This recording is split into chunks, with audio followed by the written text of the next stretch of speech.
ఓం శ్రీ గణేశాయ నమః. వినాయక చవితి నాడు వినాయక స్వామి వారి పూజకు ఉపయోగించే 21 రకాల పత్రి ఏమిటో తెలుసుకుందాం. వీటిల్లో దొరికినంత వరకు శక్తి మేర సేకరించి పూజ చేసుకొనవచ్చును.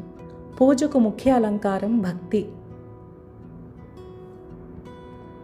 మాచీపత్రం, మాచపత్రి, దూర్వాపత్రం, గరిక, అపామార్గపత్రం, ఉత్తరేణి, బిల్వపత్రము, మారేడు, దత్తూరపత్రము, ఉమ్మెత్త, తులసీపత్రము, బృహతీపత్రము, పెద్ద మూలక, బదరీపత్రము, రేగు, చూతపత్రం, మామిడి, కరవీరపత్రం, గన్నేరు, మరువకపత్రము, ధవనం, మరువం, సెమీపత్రం, జమ్మి, విష్ణుక్రాంతపత్రం, సింధువారపత్రము, వావిలి, అశ్వత్థపత్రం, రావి, దాడిమీపత్రము, దానిమ్మ, జాజిపత్రము, జాజిమల్లి, అర్జునపత్రము, మద్ది, దేవదారుపత్రము, గండలీపత్రం, దేవకాంచనము, అర్కపత్రము, జిల్లేడు,